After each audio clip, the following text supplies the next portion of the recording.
Cincinnati. Hey, yeah, yeah. Hey, hey, hey,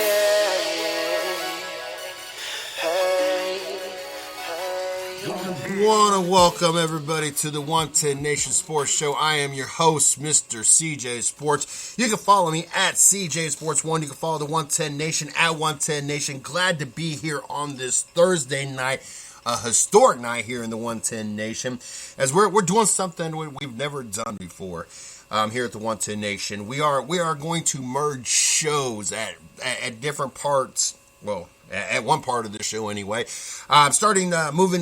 Starting this day moving forward, except for the next 2 weeks. I got to put that out there because Racing with Big Sweat is going to take the next 2 weeks off due to the holidays and the show falling on Christmas Eve and New Year's Eve.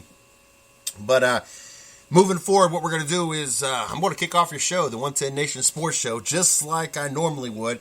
And then about partway through, we're going to merge Racing with Big Sweat into our show. I'm gonna join their studio and have a great time with them. And then once they get things wrapped up, then we're going to go our separate ways, and I'm going to continue having the show. We thought that was a great opportunity, especially since we got two shows scheduled at the same time on the 110 Radio Sports Radio or the 110 Nation Sports Radio Network. So we wanted to make sure that we did this and we did this right. And we was able to make sure that nobody was missing anything. You still got your 110 Nation Sports show fix, and then you also got your Racing with Big Sweat fix. So definitely excited about that and looking forward to having these guys join us here in just a little bit. Don't forget, you can follow us on Twitter. You can follow me at CJ Sports 1. You can follow the 110 Nation at 110 Nation.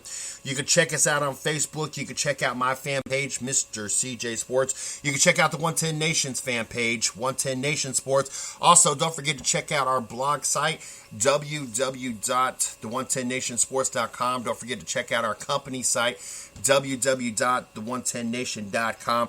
Got a lot of things going on there. Don't forget, you can find us on iTunes, Blog Talk Radio, Spreaker, Stitcher, SoundCloud, multiple ways, and the I-95 Sports Network. Make sure you guys go check them out on Facebook as well.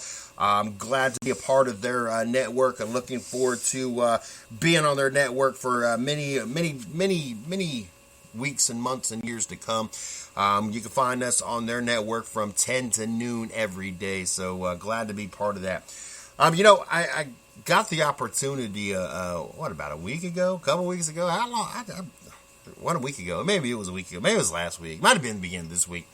But talk about the Golden State Warriors and how once upon a time I really enjoyed watching them play basketball. It was just fun. I didn't want to admit to it, especially being a Cleveland Cavalier fan. But, it was fun to watch them play basketball. The chemistry, Klay Thompson and Steph Curry, be able to hit three-pointers it was crazy. Like, it was really fun to watch the chemistry, everybody getting involved. Then it got repetitive. I mean, 24-0, come on. How many times can you watch the same team beat up on everybody by 30, 40 points and it still be entertaining? And I got the opportunity last night to sit here and watch the Golden State Warriors. And the main reason I turned the game on, I'm not going to say the main reason I turned it on. I turned it on to see how Golden State was doing after the loss of Milwaukee, which, I'm not ESPN and just assume that Milwaukee is the best team to walk the face of the earth and Golden State needs to fix things. But what kept me watching the game was the fact that the Phoenix Suns were up by about 3 points at that point. It was either 46-43 or 49-46, something like that. And I was like, oh, snap.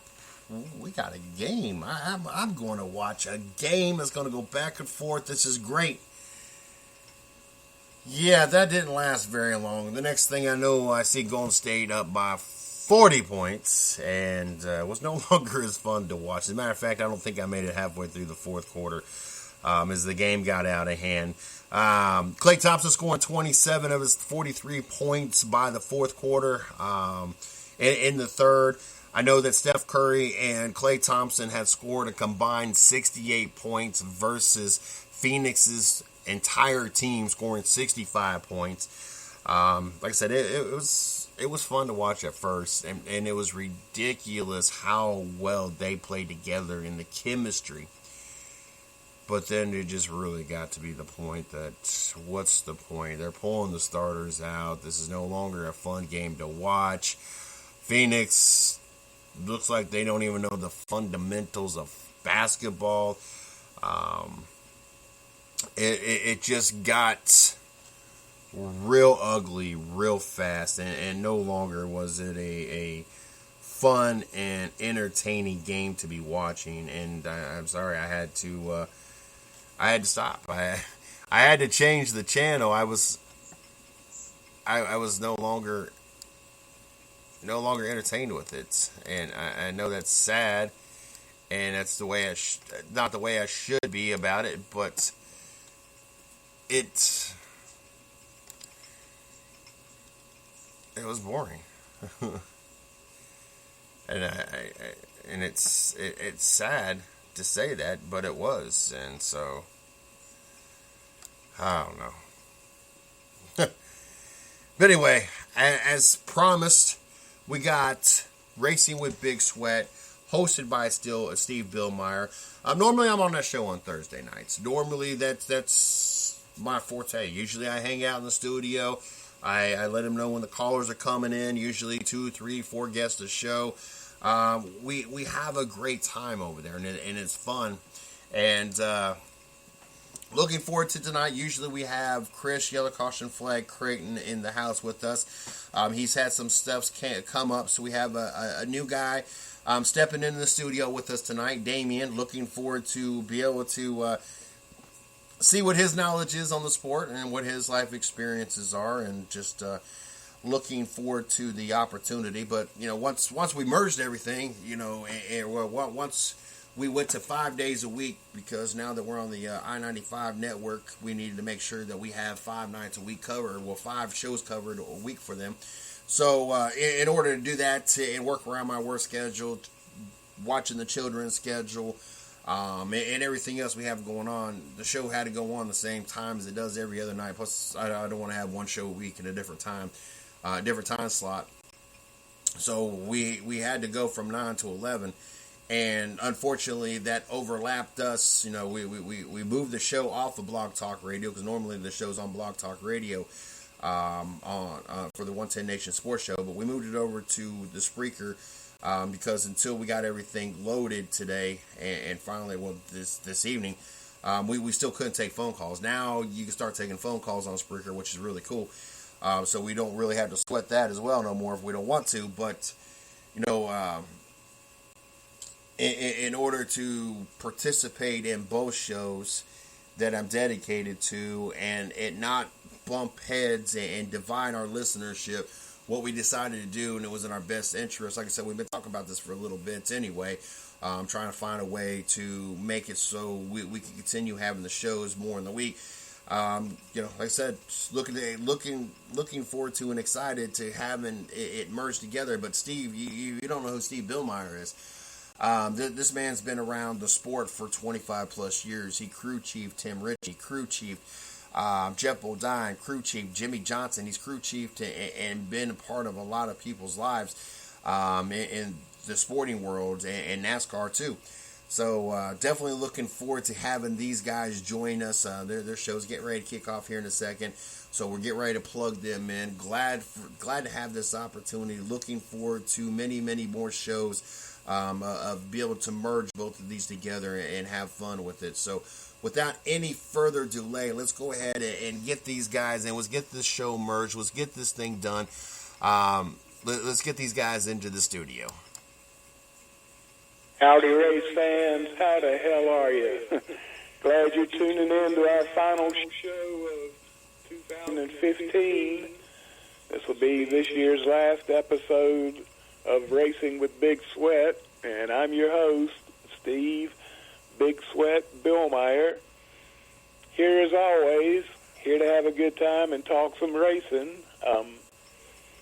Here with me in the studio, my usual cohort, man that calls the shots at 110 Nation Sports, and my good friend, Mr. CJ Sports. How we doing this evening, CJ? Oh, we're full night. Looking forward to not only having the opportunity to bring in and listening to the new guy joining us tonight, but also be able to sit here and just kind of talk about our racing past and our racing background. And then to top that off, the fact that we got both shows together right now for the first time on a Thursday night. So very, very excited about tonight. Yeah, that's going to be a cool deal. Our show teaming up with your show on the 110 Sports Nation. So I'm looking forward to that. I can stay on and get a little education about stick and ball that I don't follow as much as I should. And yes, you did mention we do have a new partner in crime that's going to be sitting in with us here at Racing with Big Sweat. Man is very familiar with the dirt racing scene out in the Midwest, and we're glad to have him here. I tell you, I think I can learn some things from him. The dude seems pretty sharp on this. Damian Bean, how you doing this evening, buddy? I'm doing real good. How are you doing, sir? I'm finer than frog's hair. We're here and we're happy. How's the weather out your way? Well, winter finally arrived today. We've been having kind of seesaw weather patterns here for the last few weeks. We're ranging anywhere from the 50s to the 70s, and today I don't think it got much above 33, 34 degrees. So winter might be here, and I'm hoping for some snow for once this year. There you go. We're still in the 70s, a little rain today, and they're calling for 70s and rain on Christmas Day, so that's kind of the usual weather pattern for the South. That's how we roll. I'd take 70 over 30 any day. Yeah, it's a little bit easier on the hands and such as that, but Hell, it's easier on the electric bill. Go ahead. I said, hell, it's even easier on the electric bill. Yeah, definitely so. My heat hadn't run in quite a few days, so that works out pretty good. Yeah, mine kicked on today for the first time in about 3 weeks. Yeah, I know that. But my daughter's in Alaska, and she's told me that it's they've had very little snow so far this year. It's been cold, but not much snow.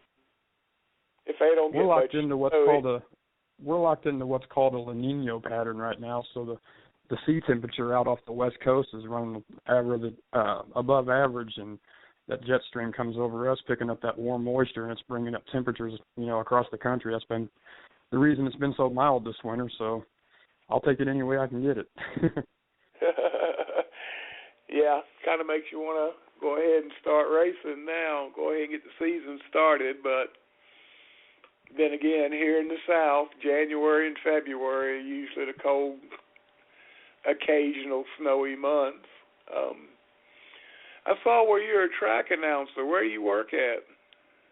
The track I announced at is recently closed down due to financial struggles, like a lot of racing is across the country right now. But the Montgomery Motorsports Park here in New Florence, Missouri, real nice high bank 3/8 mile, nice and wide. It's probably 65, 70 feet from outside to inside, so you get really good 4, 5, 6 car wide racing at times. But yeah, the economy got a hold of them, and they shut down, and it's currently for sale. But I'm hoping somebody steps in and turns the lights back on, because that was an awesome facility to watch a race. Yeah, a lot of tracks are having that problem now, fighting everything, trying to get as many butts in the seats as they can. That's why I'm a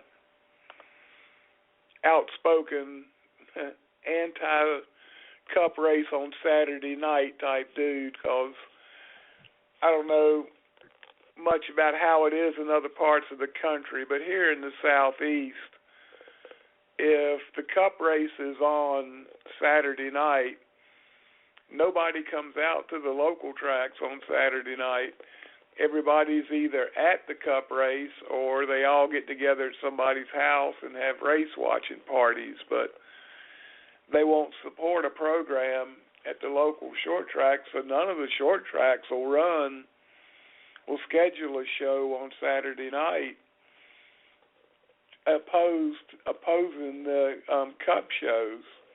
It just doesn't work out, and last I heard, they were trying to move one of New Hampshire's dates to a Saturday night. They're ready to install lights and everything, and I heard they were going to take one of Richmond's night races and turn it back into a day race like it was years ago in the springtime. So who knows what's going to happen, but I hate to see progress at the expense of short track racing.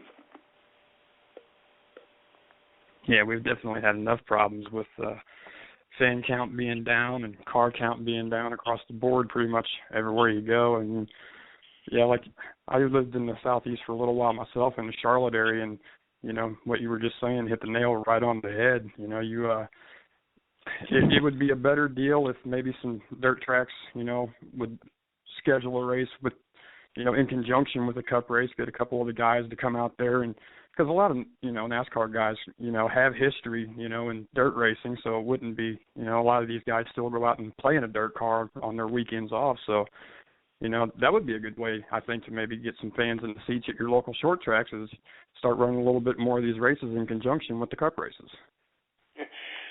Yeah, I know what you mean. There's quite a few Cup guys out there running dirt race shows.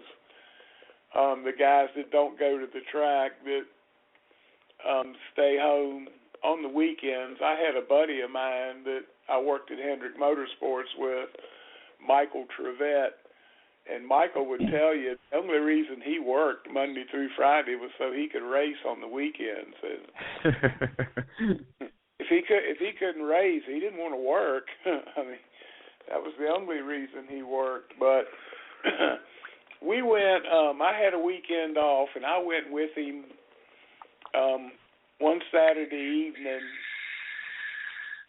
the dirt track in Lancaster, South Carolina. It's a pretty good sized track.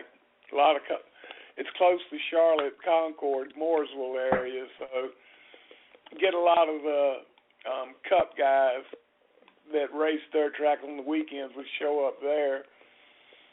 And so me and Michael show up, and we get there late. They're lining up the cars for his street stock heat race, so he's hustling to get in the car, and he's telling me as he's getting buckled up, he says, when they come over to ask you who's driving this car, you tell them and everything, okay? I said, oh, yeah, absolutely. So Michael starts the race dead last, and in about 5 laps, he's leading the race, and sure enough, here comes the track official. Wants to know who's driving that number 99 car. And I said, Steve Billmyer. And I spelled my name out for him and everything. Didn't have much of a gap between the heat race and the feature race, so we go to the feature race, and Mike's leading the feature by, 10 laps. He's in the lead. And I'm in the back of the tow truck, standing up hollering, go, Steve, go, Steve. There's guys I know over here from Hendrick Motorsports, and they're just looking at me, listening to the track announcer talking about, and Billmyer's leading them by 5 car lengths going down the backstretch. And it was hilarious. And then at the end of the night, we're going to the pay window. And Michael said, well, you told them who was driving and everything, didn't you? I said, yeah. He said, good, I need that check. And I said, well, you didn't run worth a damn. I said, but Steve Billmyer won the race. I said, I know. And sure enough, we got to the pay window, and the winner's check was made out to me. Made out to you.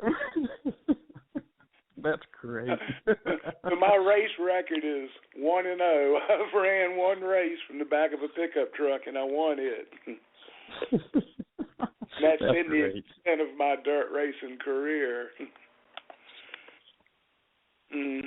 But we used to have a ton of fun doing stuff like that, racing short tracks. And as a matter of fact, later on, Michael drove my dad and mine's late model stock car for a year.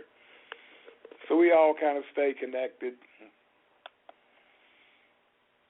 Yeah, a lot of people that are, more into the pavement style racing, they just they don't understand how big dirt racing is. I mean, you pull up like a track directory of dirt tracks across the country, and there are so many of them just spread out, in all four corners of the country and everywhere in between. There's really not nowhere you couldn't be on a weekend where you wasn't within an hour's drive of a local short track. And I have another hobby as a storm chaser, and that's been really beneficial for me, as well as seeing a lot of new, venues for the first time. Is I could be traveling up to 800 to 1,000 miles a day, chasing a storm, and on my way home, always try to make it a point to visit new dirt tracks. And dirt track is big all over the country. I mean, I really wish that more people would get out there and support their local short track racing.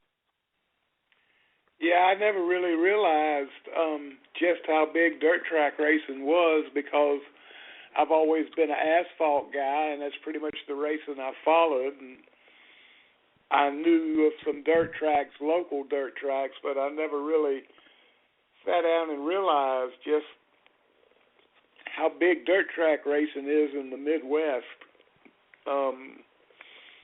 It's huge all across the country. I mean, I've been fortunate enough to live. I've had jobs and schooling and all over the country, and there's never been, like I said, a place I could not be, from California to North Carolina, where there wasn't 2-3 tracks somewhere close that were running every weekend. I mean, it's just staggering the amount of you think you've got somewhere in the neighborhood of 1,200 to 1,500 dirt tracks across the country. It's not, you think that's at least 100 guys a night at each track. So you've got so many drivers and their fans, and the numbers are staggering compared to any other motorsport or sport that you'll ever find. Dirt track racing is huge. I mean, it's grassroots, it's nationwide, and you got your families involved and generations of drivers, and it's huge. People just don't understand how big it is. Yeah, that's what I was saying. I didn't realize just how big it was. I mean, asphalt racing is pretty much the king here in the Southeast, and there's dirt tracks here.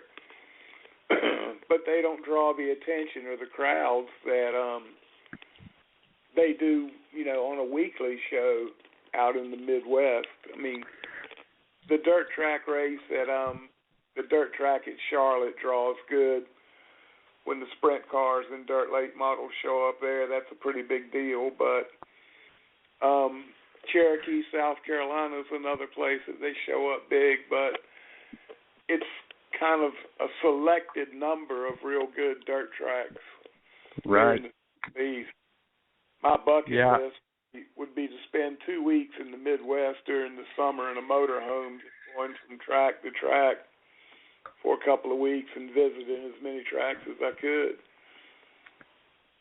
A good way for you to do that would be come up this summer for the UMP Late Model Summer Nationals Tour. We call it the Hell Tour. I'm not exactly 100% on the numbers, so don't quote me on this, but it's like a month's worth of racing, and within that 30, 31 days, you're racing 25, 26 nights in 6 or 7 different states. I mean, they call it the Hell Tour for a reason. I mean, it's in the dead of summer, it's hot, it's nasty, dirt's sticking to you, but it draws the people in droves. And I mean, if you've never been to a Summer Nationals race, or nobody listens has ever been to one, you should really check one out. I mean, the cars that show up, the quality, the talent, I mean, it's just bar none. It's just one of the best shows you're ever going to see. Yeah, it's a pretty strenuous tour. I was trying to think. I've had 2 guys that run that on the Racing with Big Sweat show, and one of them's a guy named Tim Ward that's based out of Arizona, but he races as far north as Minnesota and all up and down, kind of parallel to the Mississippi, all through the Midwest, and he runs that Hell Tour, and he says he really enjoys it. He said when the racing's good, the hecticness and as quick as you run one race and then the next race and then the next race. He said that part he likes. He said as long as he's running good. He said when you're running bad, it sucks being anywhere. Yeah, that pretty much goes for any faction of motorsports. Never fun when you're not dialed in. Yeah. Yeah. The only thing worse is being at the racetrack and it's raining. We used to say there's the two worst places to be when it's raining is at the racetrack or at the beach. There's just nothing to do when it's raining. Well, the pavement tracks are a little bit more forgiving to Mother Nature than the dirt tracks are. I mean, you guys got your jet dryers, and you can spend hours drying it out. Whereas a dirt track, I mean, if we get a good downpour, any more than 5 to 6 minutes, we're done for the night. I mean, you can't race in the mud. So that is Mother Nature, I would say, other than the economy, is the biggest hindrance to dirt racing. No matter where you go, you got a 50-50 shot whether Mother Nature is going to cooperate or not. And you've also got to take into consideration, not only if it's raining that day, but how much has it rained in previous days. I mean, I've seen tracks around here in the last couple of years. In the Midwest, we get really unique weather patterns. Sometimes we'll have a really wet spring. Sometimes we'll have a really dry spring. Last few years, it's been just really, really wet up here in the springtime, and it lasts for months. And we've had some racetracks up here, like Tri-City Speedway in Pontoon Beach, Illinois. There's pictures of their racetrack on the internet, and it's a really, really big 3/8 mile, and there's a lot of land there, and there's pictures of it, and where it's just 6-7 feet of standing water. I mean, Peoria Speedway was completely underwater last year. There was a couple other ones that just succumbed to Mother Nature, and when it comes to that, there's really not much we can do. No, and I saw on a lot of people posted in my group, NASCAR and other racing, about the spring being so wet and so many races were postponed.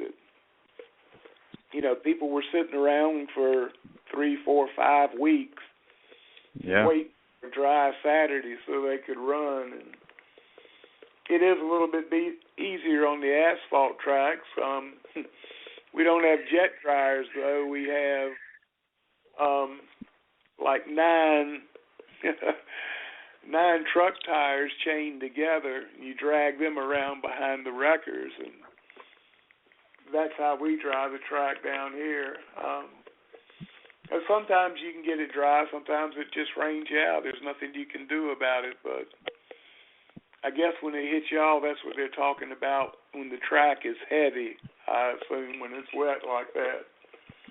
Yeah, generally early on in the night, track preparation will usually begin at any dirt track you go to, no matter whether it's a local show or whether it's a national touring show.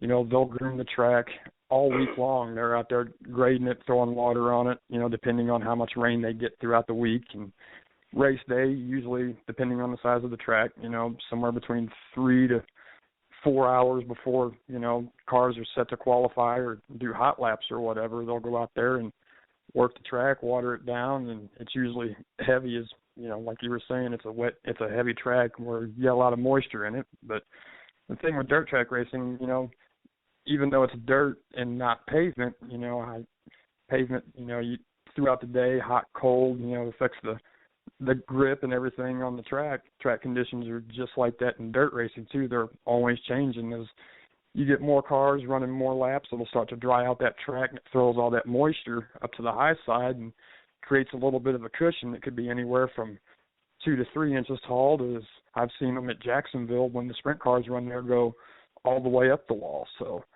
a lot of these guys will get up there on that high side and plant the right rear in that moisture and go, whereas everything from the top down is, as slick as a button. I heard that. That's one of the things I wanted to try to do during the off season was find somebody that is real good at prepping a dirt track and get them on this show and ask them questions and everything. It gives me a chance to ask stupid questions and use the excuse, well, I don't know much about dirt racing, but I really don't. And it would be it'd be a learning experience for me. I'd really enjoy that. Hands down, if you want to learn and ask from the best track prep crew in the country, you would need to get a hold of the crew at Hobstadt, Indiana. I mean, that track, week in, week out, no matter if it's been dry, wet, it's perfect track conditions every single night. I've never seen a more consistent crew, be able to take whatever elements Mother Nature throws at them and still produce the same quality surface night in and night out. Phenomenal job. Well, like I said, that's what I want to do is get somebody like that on the show and just be able to talk to them and listen to them and not expect them to give out any secrets, but to let on just what goes into prepping a track and how you learn to read it, so to speak, and everything. I just think that would be really cool. Yeah, it's like anything. It's an acquired skill. Yeah, definitely so. Then again, on an asphalt track prep is usually just running the sweeper around the track, and you spend more time painting tire marks and stuff on the wall than you do anything else as far as track prep goes. Yeah. So how'd you get started in racing? What kicked this in gear for you? Well, I like I said, I'm from the Midwest, and I'm really fortunate to live where I live, because the racing here, even on a local level, is, it's hands down some of the best you're going to find in the country every single week. And, it only takes once for, somebody to go to a good race at a young age where, as a kid, you're a sponge, and, when you see something or you experience something that really gets your blood flowing or excites you, you tend to hang on to it. And around here, there's no way you can let it go. The racing's just that good. So were you young when you first got into racing, or when it attracted your attention? Oh, yeah. I mean, I think my earliest memories, I was, 3-4 years old. I can remember sitting in the dirt, on the back straightaway at Godfrey Speedway there in Illinois, playing on Matchbox cars, watching race cars go around the track. And, I mean, I actually, last year, or this year rather, was the first year I personally haven't made it to at least, I average probably 75 to 100 races per year. And, this year had a little bit of issues going on with my daughter, and we got that taken care of. So I didn't get to go to a race this year for the first time in probably 35 years. So it was kind of a bummer. Yeah, I can understand that. So was your family into racing at all, or was it just you? Well, I mean, I didn't come from a racing background. Nobody in my Uncle Bob and my grandfather both dirt race and drag race, but I never got to see any of that. That was before my time. But no, it just so happened to be that my parents were friends with people that were into racing, and that's kind of how it started. We just started going to the racetrack because, as my stepfather would have told you at the time, it wasn't that he liked racing; it's just that's where all his friends were. But for me, it stuck. I mean, it bit me hard. It never goes away. It's it's like Dale Earnhardt always said, it's not something they put in you, and it's not something they can take out of you. It's just there or it's not. Yeah, it's it's like they say too. Once the bug bites you, it just doesn't let go. And that's absolutely true too. No matter what form of motorsports you happen to like, no matter if it's stick and ball sport or motorsport, if you got the passion for it and the bug bites you, it's usually for life. Yep, definitely so. Whereabouts are you located? What's home base for you? I'm about 45 minutes to an hour west of St. Louis, more towards Columbia, Missouri, right there on I-70, and real good location for racing. I mean, there's plenty of racetracks around here to choose from. And we got some really, really good racetracks right here locally that draw some of the best talent in the Midwest every single week. I mean, I can't even begin to describe how good the racing here is. You got all these big late model guys that live right here in Illinois and Missouri that when they're not on a national, big money race, they're racing right here at home. I mean, they stick close to home, close to their roots, and you can drive anywhere from St. Louis 2 hours in any direction. You usually see a hell of a race every single night. Well, there's been a lot of drivers from that area and the race in that area have gone on to bigger and better things. Oh, yeah. I mean, you look at Tony Stewart come out of this area. Once Jeff Gordon transplanted from the West Coast to Indiana, he went on the bigger. But, I mean, I remember watching Carl Edwards win his very first race in a dirt modified when I was like 10, 11 years old. He did that right here locally at a track I went to every single week. I've watched Jeff Gordon when he was, 18 years old, still running USAC, race right here locally a lot. Same thing goes for, Tony Stewart and Casey Kane. All these, Clint Boyer come from not far from here. There's just a lot of guys from this area that have really went on to be very successful and have amazing racing careers. Yeah, the one I always think of is Larry Phillips. He was big, won a national title, one of the Winston Series titles, and he was just a really stout racer from what I read and everything. I never got to see him, but I heard about him and read about him a lot. Yeah, he was a hell of a shoot, man. He's definitely a legend around here. I mean, there's not many people, that are into racing around here that haven't heard of that name. He's, like you said, he was really stout. Yeah, definitely so. And the Wallace brothers have been through there. Kenny Schrader came out of that area. Yes, sir. I mean, all these guys raced right here locally. I mean, before they went anywhere, it was kind of privileged. I got to grow up and watch these guys, before anybody ever knew who they were, and then to be able to see where they're at now, and it's like, wow. I've, all my life growing up in racing, it's kind of cool because there's probably 15 to 20 guys that I don't just get to see, like if they make it to NASCAR and they spend a few years there, retire.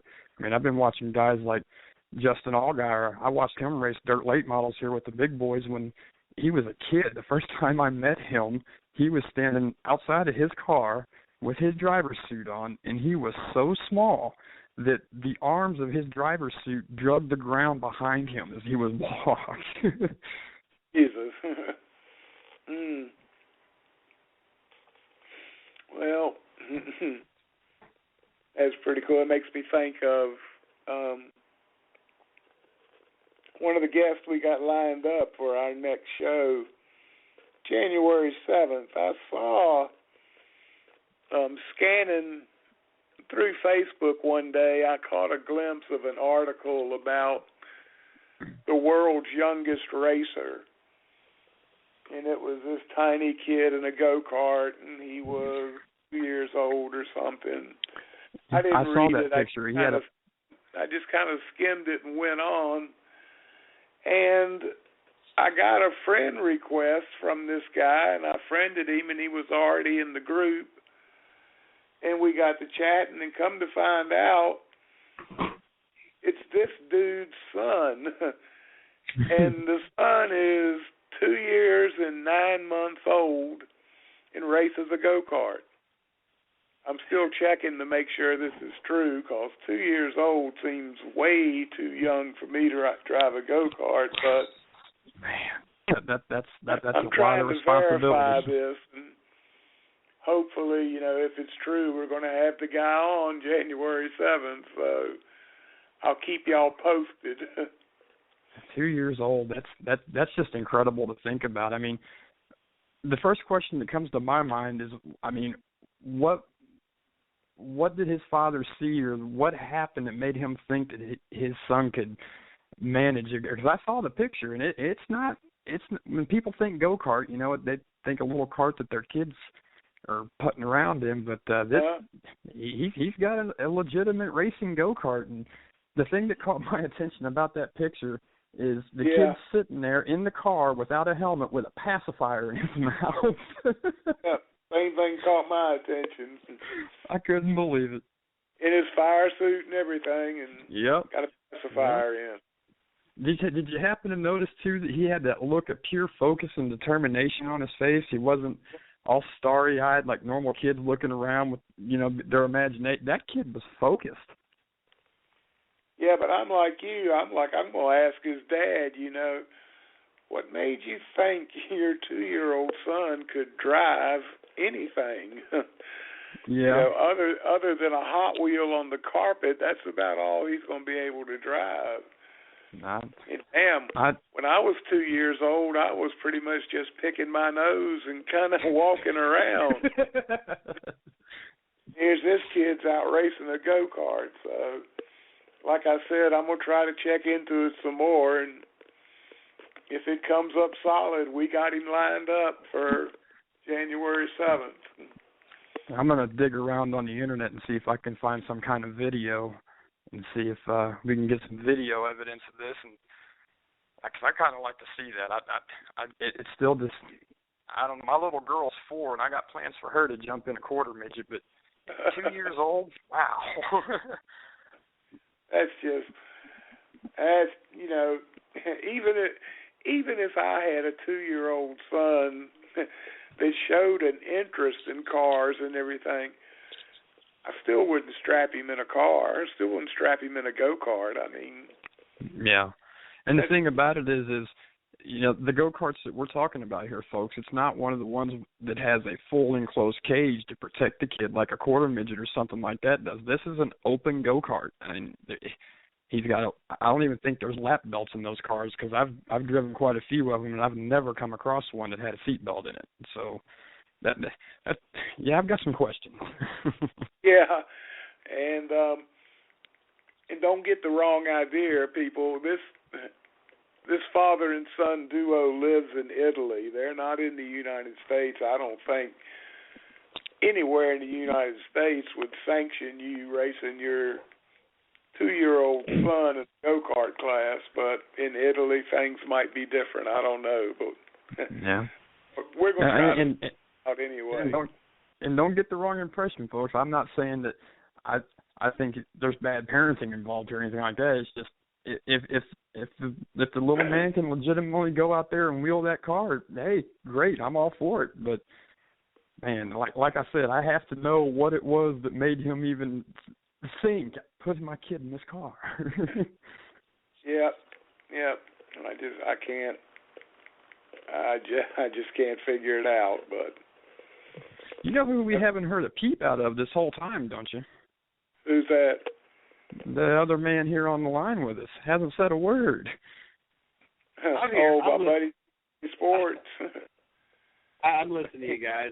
Between trying to... I had difficulties on the other side, trying to fix that, and, of course, my Cleveland Cavaliers are playing at the same time, and listening to you guys all say. I'm multitasking here. I just ain't saying nothing.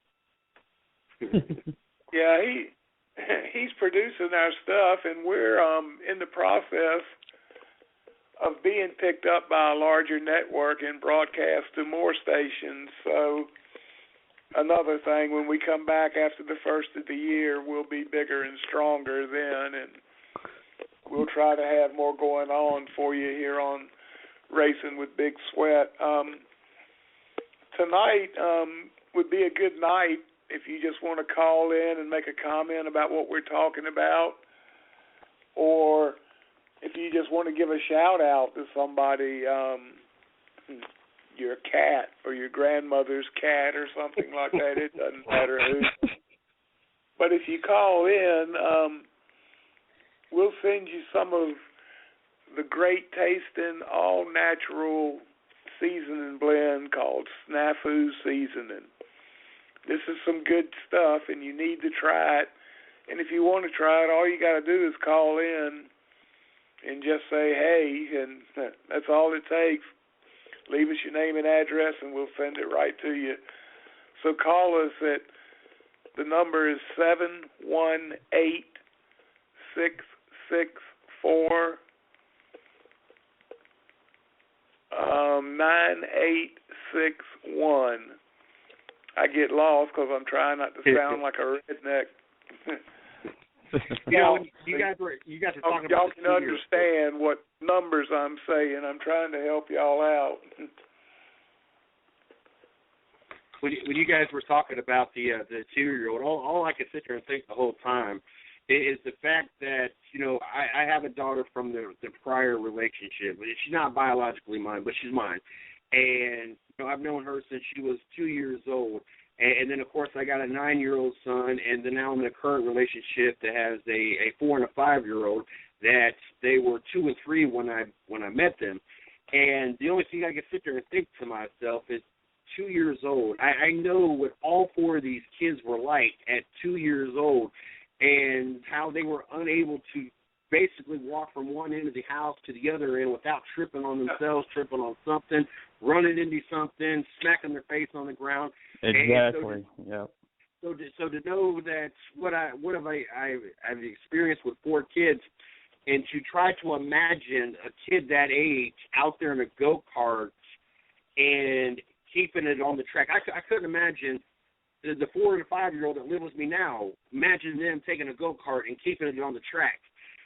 So I'm sitting there as you guys are talking. I'm trying to visualize how do you train a 2-year-old to do this, because I know what it was like 4 times prior to what it's like to have a 2-year-old in the house. Yeah, I mean, there are those rare occasions out there where in any kind of sport you find where there are just God-made prodigies, and, you know, the parents just are able to realize this at a young age, and, you know, they can start their career from a very young age. I mean, if you look in the NHL, you know, most of these guys, and I myself included in that, you know, I was skating from a very early age. You know, there are some guys that are playing in the NHL, a lot of guys that aren't, that are able to skate and stand up on skates before they can even walk. I mean, some parents just groom their kids. They see something, or maybe they're trying to vicariously live their dreams through their children, and they start grooming them at a very young age. But, you know, I've always said from, you know, the time my little girl was a couple days old that, you know, she's going to be the first NHL female goalie to ever play the game. So, but yeah, I am with you guys. 2 years old. I mean, you got to think about this. I mean, even at 2 years old, what was he driving before he was able to jump into this go-kart? You know, he had to have some kind of practice in something. Mm-hmm. Yeah, when I was living with my brother, his son was about that age, and he would ride a push cart. It's one you just pushed with your feet. But my brother lived in an older style farmhouse with real wide doors and a long hall and everything. But Jack could come down the hall, make a loop through the living room and up through the dining room and around the den, and then come back down the hall. He had a lap he could run, and he got where he was hauling butt on his little push cart. I mean, he was flying. But never once did I think, well, hell, he's ready to drive a go-kart now.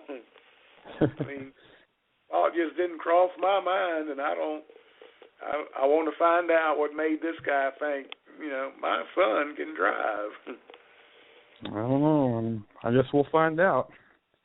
Yeah. Well, that's the great thing about doing this show. We get them all. So I have an interesting question for you. I mean, you and I were talking the other day about, you know, some of what we had done with racing and all that, and you had mentioned that you'd done a lot of work with Harry Hyde. What was that like? I mean, I mean, Harry Hyde, I mean, it's just a legend. I mean, you say you worked with him, side by side for years. I mean, what was that like? I mean, how much did you learn from that guy? Well, pretty much all I know about racing I learned from Harry Hyde, the majority of it. I mean, not so much the mechanical stuff, but racing in general, track savvy and things like that. I learned from Harry, and Harry wasn't, I wouldn't say he was politically correct or all that all that polite either. I mean, Harry was pretty rough around the edges, much more so at the track than he was away from the track, and I was lucky that we got to be pretty good friends, and I would room with him sometimes on the road, share a motel room with him.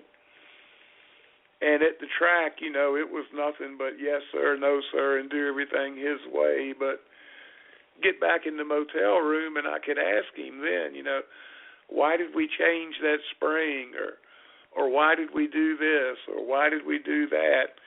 And he would give me a detailed explanation why. And that's a lot of how I learned, was just asking questions and sitting there and listening. And then when I left Hendrick Motorsports and went on my own with my dad and our own team, and I had to do everything, I started putting to use what I had heard and what I'd learned, and that gave me a basis to learn from. And I became a crew chief before the computer age. Didn't have a program where we could punch in, it's tight, enter in the corner and tight in the middle and a little loose off and get an answer. Back then it was all about knowing what your car was capable of and paying attention to what it did the week before. Yeah, I couldn't do it on a computer, but I can walk down in the corner, right in the middle of the corner, and watch the car come in the corner and go through the corner and get off the corner and just look at the stance of the car and what the left side tires are doing and what the driver's doing, and pretty much know what he was doing, how the car was handling, and then go back to the pit, talk to the driver, confirm it with him and the tire temperatures and the shock travel. And that's how I learned. I could do it visually. I got no idea how to do it on a computer, but visually I know how to do it. Yeah, I've noticed, especially here, locally in some of the bigger traveling series, with the dirt guys, is like you were saying, back then before the computer age, you really had to be hands-on with your car and just be really familiar with it and, what it was. And you see that a lot in dirt racing. I mean, these guys will pull into the pits, jump out of their car, and they're immediately, turning wrenches and underneath the car, changing this, changing that, whereas in NASCAR, you only see the guy standing in the garage with his hands on his hips watching everybody else do the work for him. Yeah, that's pretty much the way it is. I've been involved with a couple of drivers like that. And that's I've always been under the impression that a driver that was more hands-on with his car and knew and could tell from the driver's seat what his car what he needed and what he wanted, it would just be easier for him to not so much do it himself, nothing like that, but for him to be able to get, hands-on with his car. And I've always thought that made for a better race car driver versus ones that don't. Oh, yeah, it does. I mean, if you got a driver that knows his car from one end to the other, he can pick up subtle vibrations and strange noises and stuff like that and be able to analyze it and get a good idea of what it is and how it needs to be addressed, which is a lot of what driving by the seat of your pants mean. You learn to feel what the car is doing, and It gives you a total better understanding than somebody like a couple of drivers that I had that all they wanted to do was show up at the track 5 minutes before practice and jump in their driving suit and get in the car and go run practice and then go hang out with their buddies and, just disappear if they weren't actually driving the car. And needless to say, they didn't really have a clue on what their car was doing or, even really being able to relay what the car was doing so I could try to figure it out. And that's what made Harry Hyde and Tim Richmond work so well. Tim was like Cold Trickle in Days of Thunder. Tim didn't really understand what loose and tight meant or changing a spring did or stuff like that. But he had the ability to tell Harry what that car was doing, and Harry would take that information and decide if he needed to change a spring or something like that.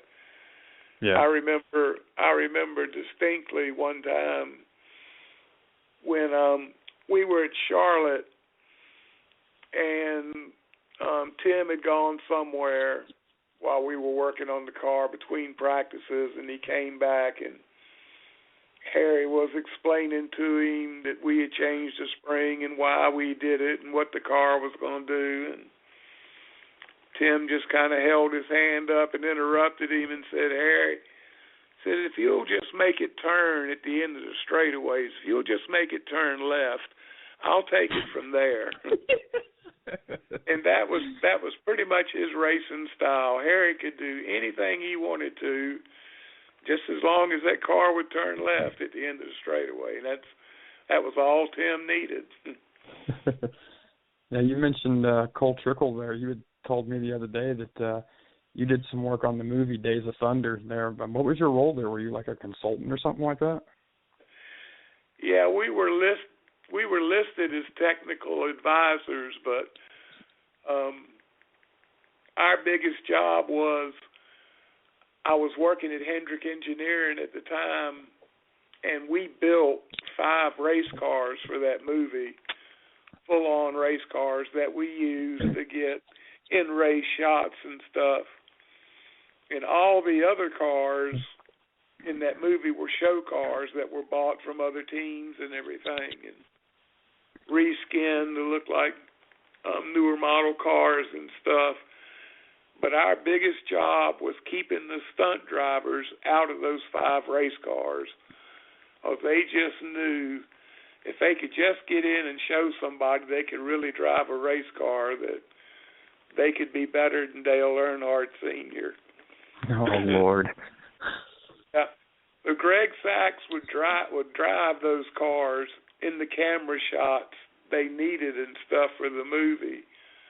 And we'd warm the car up and set the air pressure and get everything done, get it ready to go out, and then kind of check it over and everything when it came back in with it and when they were done with it. But the majority of the time, we had to sit watch over those cars to make sure those stunt drivers didn't mess with them. I've heard rumors before that the movie Days of Thunder, the relationship between Harry Hyde and Cole Trickle was loosely, if not entirely, based on the relationship between Harry Hyde and Tim Richmond. Do you know anything about that? Yeah, that's pretty much what it was modeled on with Tim and Harry. There were some Jeff Bodine incidents in there, and one of the true incidents is where they're eating ice cream in the pits and don't want Cole Trickle to come in. Well, that really happened? Yeah, that was with Benny Parsons when he was put in for Tim. But yeah, one of the funniest parts of the movie, and to find out that's true was great. Yeah, we were somewhere, and Harry had bought everybody ice cream from one of those people pushing around the ice cream truck, and just as soon as we had got it, the caution came out, and Benny's on the radio like, "What do you want to do, Harry? 2 tires or 4?" And Harry's like, "Well, we're not going to do nothing. We're having ice cream right now, so there's no need for you to come in." we we didn't. We must great. not have been running that good anyway that day, but then I got to ask: is the whole line where he tells him to hit the pace cars? He wanted to be perfect. Is there any relation to that, or was that just something made up through the movie? No, that was the Tim Richmond deal. Oh, I got to hear about that. Who was that about? Well, he told that to Tim Richmond. I don't remember what race it was, but I can remember hearing it. Well, I didn't hit the damn pace car. I love that movie, and for anybody that's a gearhead and owns racing movies, that was definitely one of the first high-budget films to really document any form of motorsports. But I love that movie, and to hear these stories and to know that some of my favorite parts in this movie they actually happened, that just makes it even better. I'm going to have to watch it whenever we're done with this and just laugh a little harder. Oh, yeah. Yeah, there's a lot of little things in it that I was lucky enough to experience and everything, and to see him come back in the movie. And now, when how the close movie did Robert first Duvall? came out, we all thought it was kind of hokey, kind of like Top Gun, because of the stuff like building the car in Harry's garage where you can see daylight between the boards and stuff like that. Racing wasn't like that then, but being able to see little parts of it that I had seen before, that was good stuff, though. How close did Robert Duvall get to nailing how high it really was? Pretty close as he could, but Harry was a bit rougher, a bit gruffer than Robert Duvall portrayed him in the movie. Harry was fighting in World War II when he was 15, lied about his age to get in, and went through the Army and everything. And Harry pretty much ran that race team like an Army deal, too. Number one, he didn't have a bit of problem telling you it's my way or the highway. I mean, that's just it was. If you didn't want to do things Harry's way, you might as well go ahead and leave, because he was going to fire you soon enough. And once I learned that, I didn't have any problem getting along with him. I just shut up and did what I was told. And Harry had the race team at the track set up where everybody had a certain job to do, and you didn't jump in and help somebody do their job unless everything about your job was caught up. I was tire tech. I did all the tire work. So if the car came in and they were going to change the shock or a spring or gear or something, I just got out of the way. I didn't help. Wasn't my department. I went and made sure the tires were aired up and took notes and things like that. And that's the way Harry ran things. If he said, let's put on another set of tires, well, nobody ran over to those tires but me to pick them out and everything. But it worked. It got everything done, and it kind of limited your exposure to the rest of the car. And I learned real quick just to stand back and listen and watch what they were doing, and I learned a lot just listening and watching. Yeah, you got one of the best teachers you could have possibly asked for. I mean, learning from definitely one of the best in the business. I mean, obviously that had to really transfer over when you started doing your own late model deal there. Yeah, yeah, a little bit too much so because I've turned out to be just as intense as Harry was at the track. I mean, Harry was real competitive and just real focused at the track, and I've always been that way too. I've been told I was aloof and everything because I didn't socialize much with people at the track, and I'm like, I got shit to do. I ain't got time to socialize.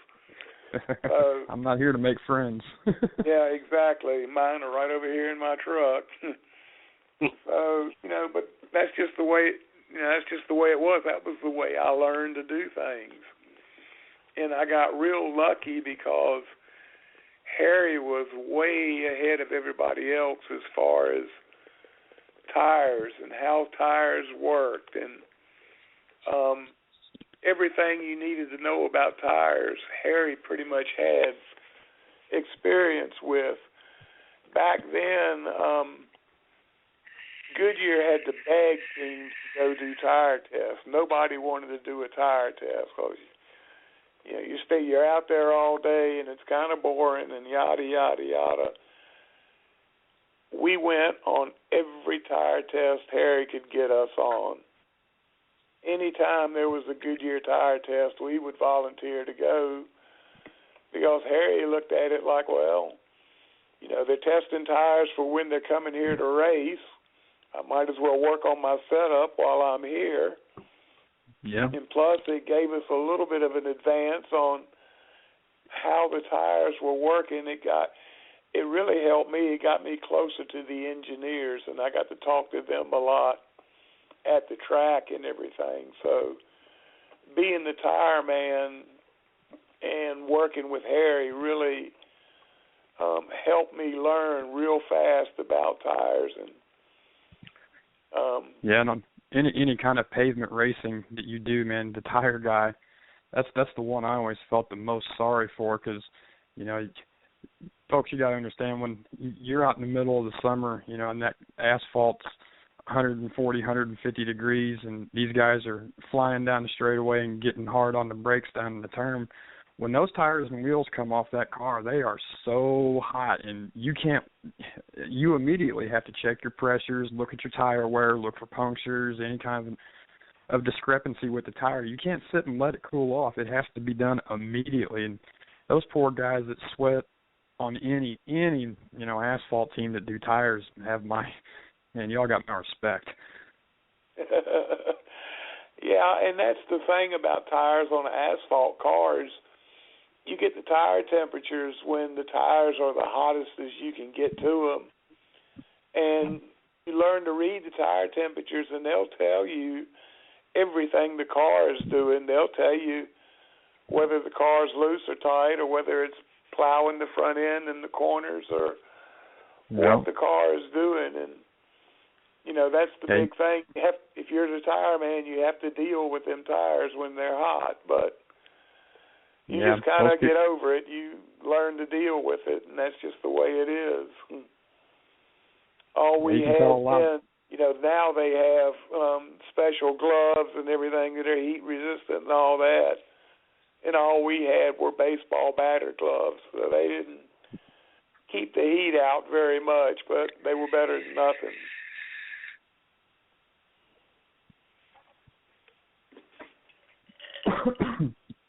Excuse me. Yeah, speaking of hot tires, when we won the first race at Martinsville, when it was All-Star Racing, now it's Hendrick Motorsports, but back in the day, we won that race at Martinsville, and this will show you how sharp Harry Hyde was on tires. Goodyear came around Sunday morning. Well, they didn't come around. They printed it on a dry erase board at the tire shop that the truck had broke down on the way to Martinsville from Ohio, and the truck wasn't going to get there, and it was full of left side tires. So they didn't have any left side tires. They had sold out. So whatever left side tires you had were the left side tires you were going to have to race with. And I think everybody had like 4, maybe 5 sets of complete tires. And, Martinsville, especially back then, you knew it was going to be more than 5 cautions. So Harry decided, we talked about it, and we were going to use 2 left front tires the whole race. We'd start on the left front we qualified on. in the first pit stop, we changed 4 tires. We take that left front tire we took off, pour water on it to cool it off, lug it back up, put it back up on the wall with 3 sticker tires to put on at our next stop. And then the next stop, we take that left side tire off, pour water on it, cool it off, lug it back up. And we alternated those 2 tires all day. And the pouring the water on it to cool it off also hardens the tire, hardens the compound up. Yep. So that would keep the tire from wearing more. And we ran the whole race like that, got down to like 30 laps from the end. They had a caution.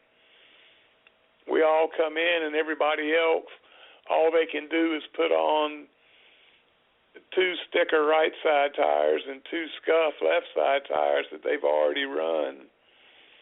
And hell, we still had left side tires left. We put 4 sticker tires on, and we led the last 30 laps or so. And I mean, we didn't lead it by a little bit. We led it by half a straightaway when we won the race. But that's how sharp Harry Hyde was, and that's how you overcome a problem and still end up with a good race. And that's a lot of what I learned from Harry just by being a tire man. Yeah, he even made the line in that movie, tires is what wins a race. Exactly. That was what he stressed to me was, you know, the tires are the only thing holding the car on the track. That if the tires ain't right, it doesn't matter springs or shocks or anything else. If the tires aren't right, you aren't going to run good. No. I'll tell you how I got to be the tire man for Harry. I was working for Hendrick Automotive, the parent company that Rick Hendrick has for all his car dealerships and stuff. And I was working for him there, and I heard through the grapevine that he was building a stock car, that he was thinking about running a few races. So that kind of got my interest. I'd been around race cars pretty much all my life with my dad racing. And the next time I got a chance, I asked Rick if I could transfer from Hendrick Automotive over to the race team.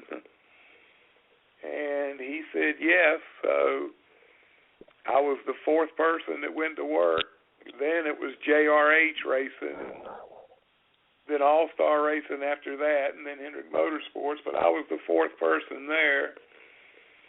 And I'm walking through the shop the first day talking to Harry, and he's asking me, well, can you do paint and body work? And I'm going, no, can't do that. And he said, can you do motor work? And I'm like, no, can't do that. And you do metal fabrication, welding? I'm like, no, can't do that. So I'm running out of things to agree to. And I look over in the corner, and there's a tire changing machine sitting over there. And I spent 5 or 6 years before I went to work for Rick in the tire business, changing tires all day and stuff. So I told Harry, I said, pointed at that tire changing machine, I said, well, I can make that thing sing. And he kind of looked at me. He said, can you read a tape measure? And I said, yeah. Can you add and subtract fractions in your head? And I said, yeah, no problem. He said, well, by golly, you're going to be the tire man. And that's how I got started in it. And I stuck with it. I was there 9 years at Hendrick Motorsports, and that was pretty much my main function. Yeah, it's definitely a tough job for any race team as a tire man, because there's a lot of responsibility. It's a lot more than just putting air in the tire, like you said. I mean, you can tell everything that car's doing by how the tire's wearing, the chatter marks that are on it, and you can tell how much camber it's got in it by the sidewall. I mean, there is a lot of knowledge and know-how that goes into making a set of tires right. So, like I said, you guys played just as big a part of any race team as the guy sitting in the seat when it comes to getting the car from start to finish. Yeah, even if I had a driver that was telling me the car was loose, if the tire temperatures are showing tight, I'm going to argue with him and tell him, well, no, it's not loose. It's not like you're describing or anything. I can give you an idea of how that deal works. I got Timothy Peters, the Camping World Truck Series driver. I got him out of a Legend car when he was 15 and put him in my late model stock car and started racing him.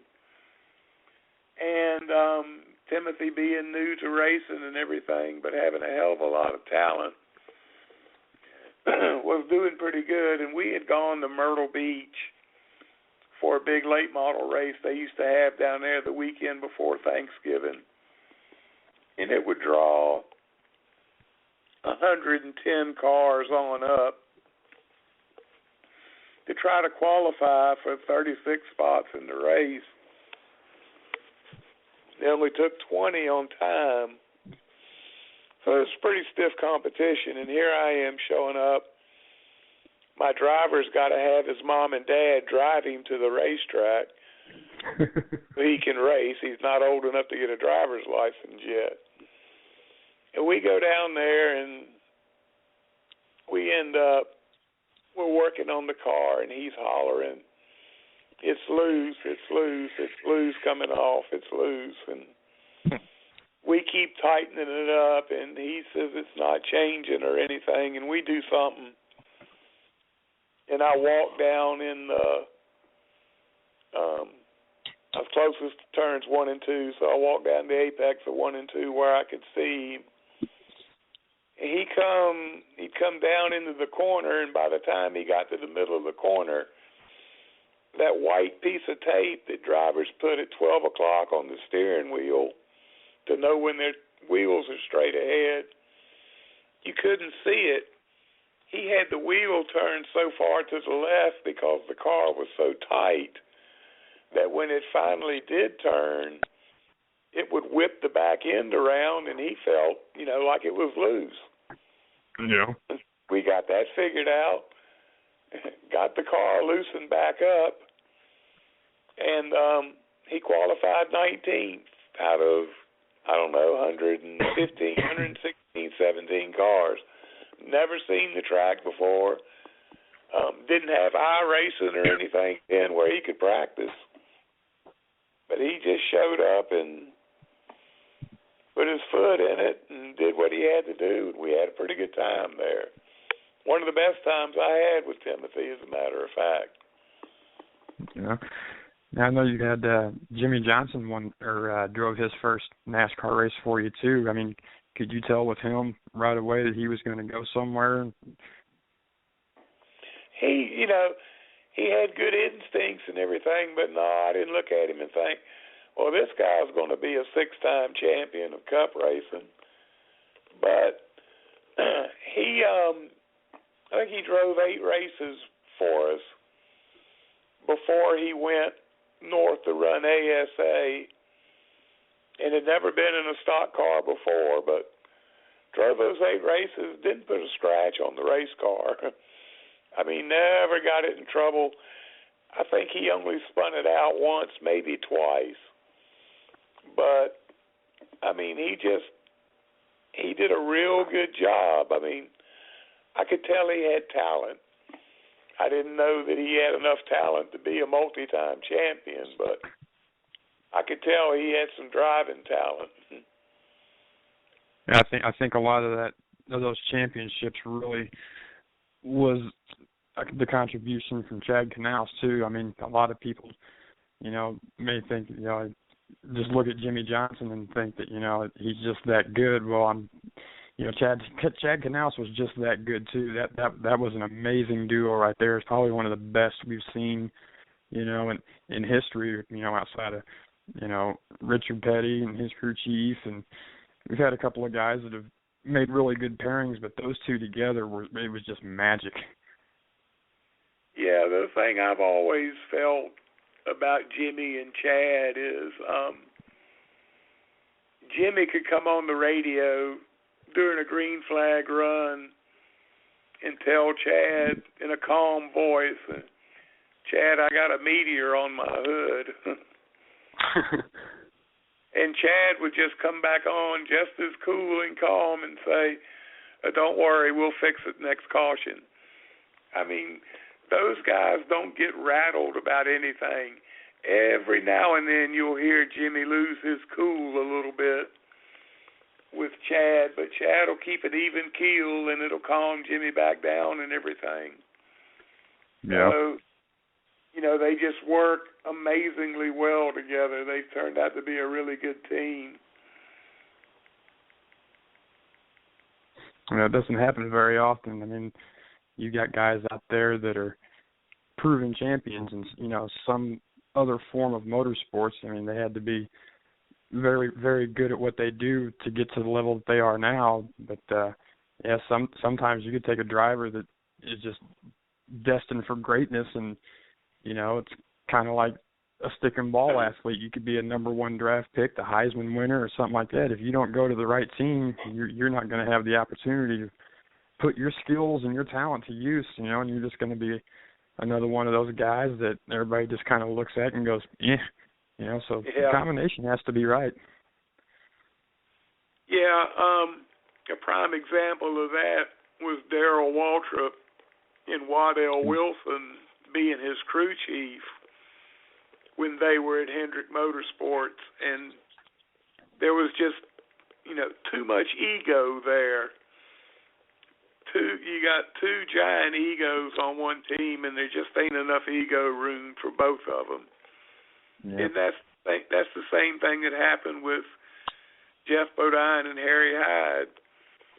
Jeff Bodine is probably the smartest race car driver I ever worked with. I mean, that dude really knows a race car top to bottom and how it works and how to make it work and everything.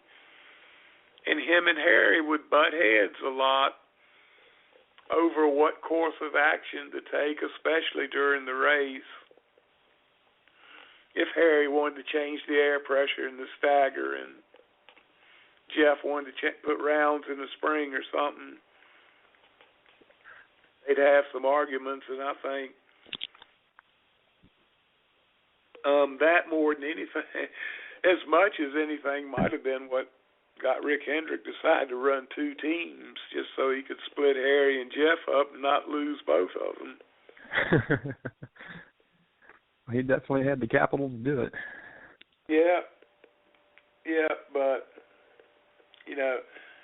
and like I said, that might be why Harry and Tim work so good together, because, Tim didn't know enough to argue about a setup or anything, so it was just blind trust on his part. And then he found out, he could blindly trust Harry and not worry about it. And that's when things clicked on the second half of the season, and that's when he really tore it up then. Yeah, Tim, we were talking about Tim the other day, you and I, and, I made the comment that Tim Richmond had, something that, he just had that God-given gift, and like you said, for a guy that didn't know anything really about what a race car was capable of or what it could do or anything of that nature, he could drive, and that guy had so much raw talent. It was just, that was such a sad way to, see all that come to an end. Yeah, when you see a guy go from Indy cars to stock cars, to be able to drive both of those, and midget cars and super modifieds and pretty much anything open wheel, and be able to drive a stock car, that dude's got some talent more than anything else. I mean, there's a lot of that you just can't learn. You just have to experience it and experience it again to help you, but it's not something you can go to a book and learn, or learn from another driver or something like that. No. of the drivers that we've got out there now, I've always said that I see a lot of Tim Richmond and Tony Stewart. I mean, they come from the same background. I mean, they've driven the same kind of cars. One of the few people to actually go from an Indy car to a stock car and have success, whereas we've seen, quite a other few drivers that have come out of Indy or some other form of open wheel and go to a full-bodied, heavier stock car and last a few seasons and go right back to where they came from because that's what they're comfortable with. But whereas these two guys, they can get in anything, it doesn't matter what it is, and go out and be competitive, and that's really hard to find. Yeah, it is. Those guys that you just give them anything with 4 tires and a gas pedal, and they'll race it, and they'll do a good job of it. You ever get hooked up with one of those kind of drivers, that's somebody you need to stick with because he's got the talent, he's got the gift. Yeah, for sure. I think another one kind of like that, talking about car setups and how crew chiefs, think a driver needs to tell him how a car needs to be and how he wants it and to make it work.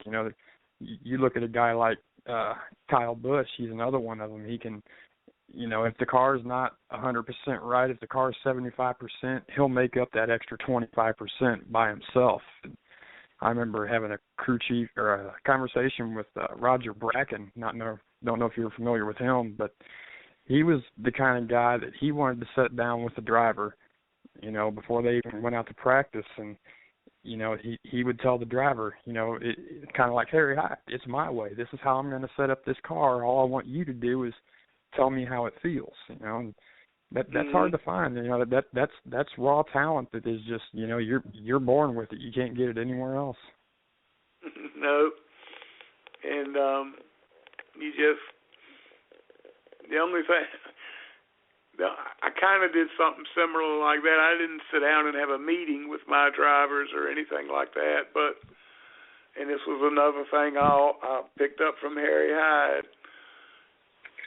When I'd show up at the track with my late model, as soon as we got the car unloaded, I would get the driver and we would walk a lap around the track and just talk about racing, talk about girlfriends, talk about anything. But we just talk and just kind of get on the same wavelength as we walk around the track and look at the track and look at, ruts and humps and things like that. But it would just give us time to connect, try to get on the same wavelength before practice started and everything. So I wasn't that by the book rigid set in my ways, but that was one thing I always felt important was having a little one-on-one time meeting with the driver before everything started, because once it started, you weren't going to have that opportunity again. So, yeah, right. Especially with, younger rookie drivers and stuff. Timothy Peters was an example, a 15-year-old, and, we're walking around the track, and we're talking about his girlfriend or spring break or just anything that was on his mind besides racing is what we talk about. But it would get him in the right frame of mind, and that was what I was trying to accomplish.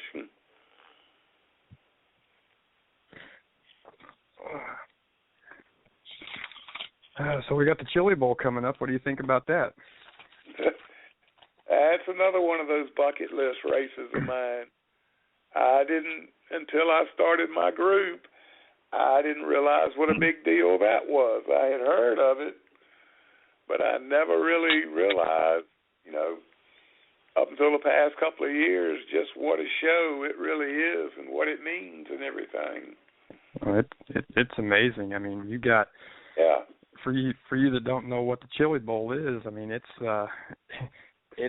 turned into quite the Daytona 500 of dirt track racing. It's you got drivers from every form of motorsports, from Formula One to Indy to NHRA to NASCAR to dirt track regulars. I mean, it draws everybody. Tony Stewart's won it several times actually, and You got Casey Kane usually comes and runs every year. Ryan Newman. I mean, we've seen guys like Cruz Pedregon from the NHRA come out and drive.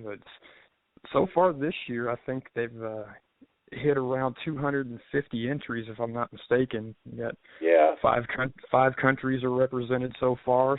Drivers from 31 different states. I mean, it's a big deal. Yeah, it's a huge deal. I was just amazed.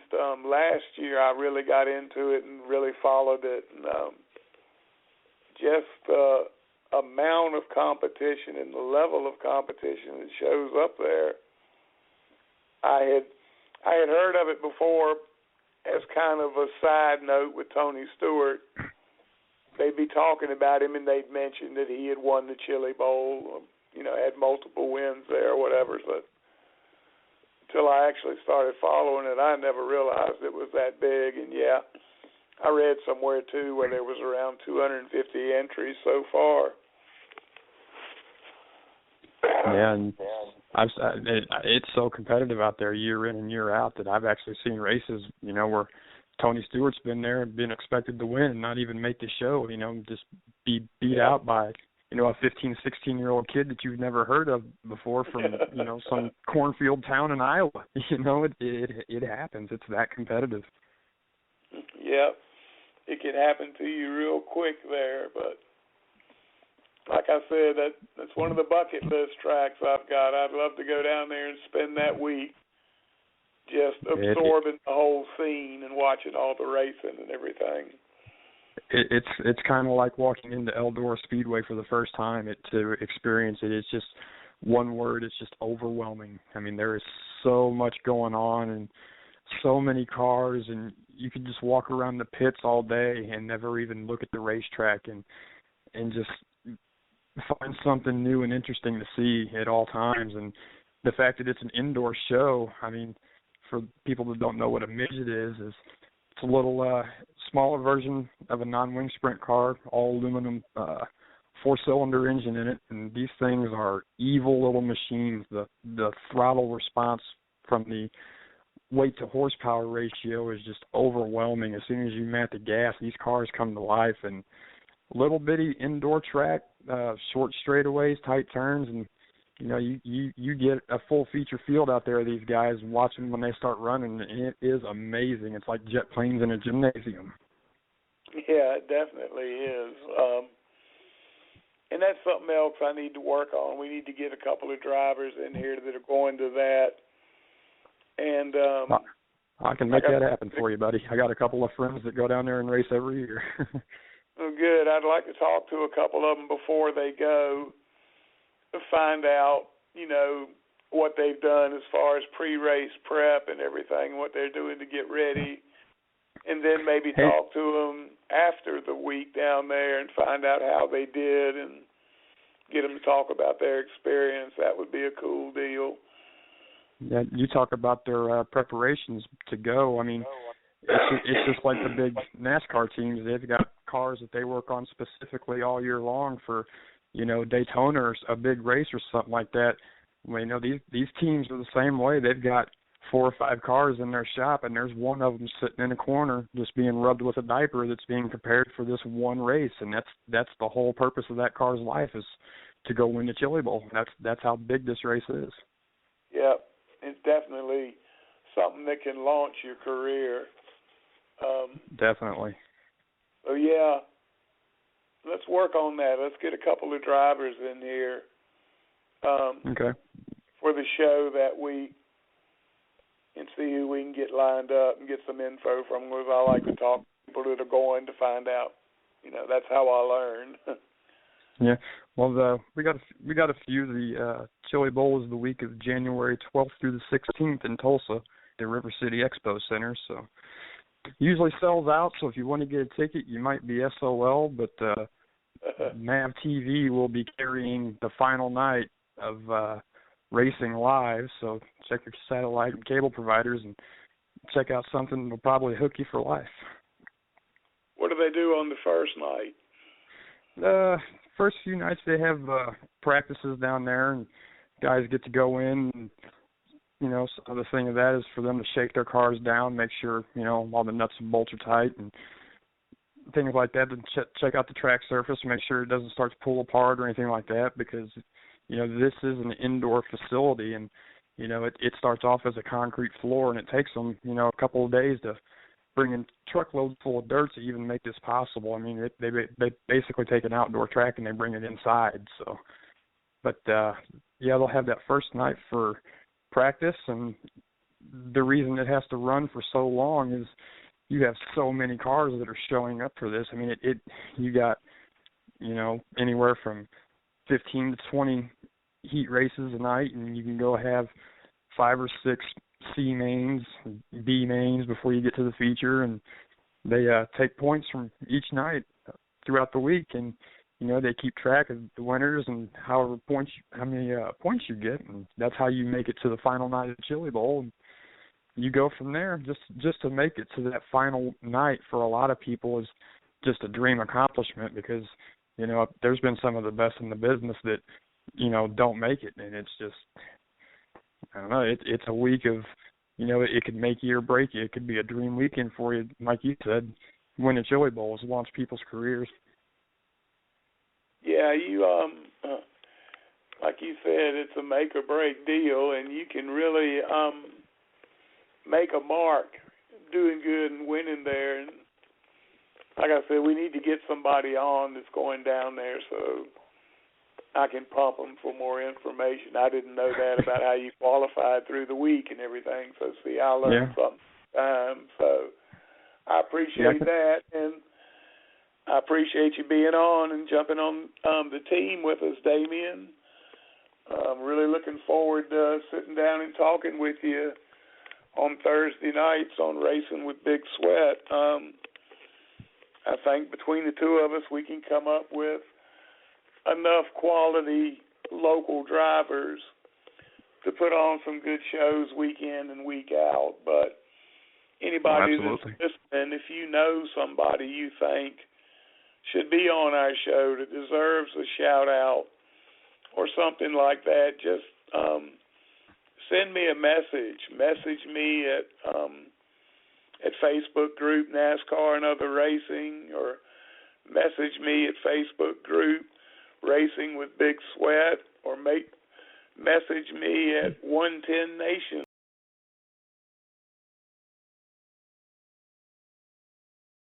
If you think they ought to be on, let me know, and I'll put them on. That's what we're trying to do, is promote short track racing as much as we can. Thanks again, Damien, for sitting in with us. Like I said, I'm really looking forward to us working together here through the season. Oh, not a problem. I'm looking forward to the opportunity at hand. And before we get out of here, some sad news for race fans here in my local area. The guy solely responsible for getting me bitten with the race bug, Junior Benton, passed away yesterday, and really great guy, and really touched a lot of lives here locally as far as the racing family goes. So, say everybody out there that might be listening from our area, thoughts are with you. He was a great guy, and he wanted the laps to go on. So, let's honor this man's life by supporting short track racing, and let's go get him next year. Yeah, well, I'm sorry to hear that. Sorry for the loss. While we got a second, tell everybody how they can keep up with you on social media, find out what you're doing and everything. As far as this year goes, or next year goes, I plan on getting back into my media deal. Like I said earlier in the show, my daughter had some issues that we had to get addressed, and had to kind of step away from a while. But definitely going to start dusting the camera off and the camcorder and getting back out there and writing my articles and things like that. So you can check them out on my Facebook. It's Damien Edward Bean, or go to Checkers or Wreckers Race Media. There's some stuff on there. So I'm looking forward to next year, getting the show going, and having things to talk about. And it's going to be a good time. Yeah, it is. I think so too. And it's good meeting you, Damien, and good talking with you. And I'll check in with you next year. That's going to about wrap it up for this episode of Racing with Big Sweat. This is Steve Billmyer. I just wanted to wish everybody a Merry Christmas and a Happy New Year. And I'm a redneck. We say Merry Christmas. We aren't into that Happy Holidays stuff. Amen. But enjoy yourself over the holidays, and thank you very much for everybody that's listened to us this year, and all the drivers and everybody that's come on the show. I thank you each and every one. I really appreciate the help. And one final note, I wanted to say thank you to my good buddy Chris Yellow Caution Flag Creighton, who's been here by my side through this year's worth of racing with Big Sweat. And Chris is also a dirt track master from down in Mississippi, and I really enjoyed working and talking with him and learning from him, and I'm going to miss you, Chris. Good luck with everything that's going on with you, bud, and stay in touch. All right, folks, that's it. I'm Big Sweat, and I'm out of here. See ya. Tell you what, I'm glad that we had this opportunity to have the shows combined. It's really cool the way technology is, and that the fact that, you know, we can have two shows going on in the same time slot, and yet make it possible that the listeners from both shows will have the opportunity to hear both shows. And so that's really cool how this all... I tell you what, the things that I've gotten to learn over the last 4.5 years never cease to amaze me. And the guest that we have on the show and the host, I mean, just listening to it, you know, and that's why I didn't say much when this was going on, is, you know, I'm sitting there thinking to myself, I'm sitting the guy that, you know, helped create one of my all-time favorite movies, and one of my all-time, it's probably the favorite sports movie, that know that he had such an influence on that race and the things that was put into that race. It just, wow. But it's crazy, the technology and how these things can work. You know, when I got into this, I had no clue what a blog or a podcast even was, and to go from that and having very little computer time to where we're at now, and the fact that we can merge shows and make what basically a super show. I mean, it's kind of what this Thursday night show edition is the super show edition. So it's really cool. Got the opportunity to kind of keep an eye on the Oklahoma and Cleveland game. That it being a really good game tonight. Our thoughts go out to thoughts and prayers go out to Jason Day's wife. LeBron James trying to save a ball from going out of bounds, end up leaping into the stands, and it's pretty serious as she was taken off on a stretcher. But Cleveland kind of stayed close, but stayed behind most of the game, and got to latter part of the game. I want to say it was latter part of the third, maybe the fourth, that they heated up and went on a nice run. And next thing you know, they had double-digit lead, and was able to coast through pretty much the rest of the fourth. They got close there at the end. It was 103 to 100 at one point, but ended up being 104 to 100. LeBron James, 33 points, undefeated as a Cavalier with Oklahoma, 7-0. Snapped a 6-game win streak for the Oklahoma City Thunder. Keeps Cleveland as the top seed in the Eastern Conference, and you know, there's a lot of things you can say about LeBron James. He was over there talking to him, and you know, was really concerned if Jason Day's wife was all right. Cleveland, you know, they're still winning games. They're still I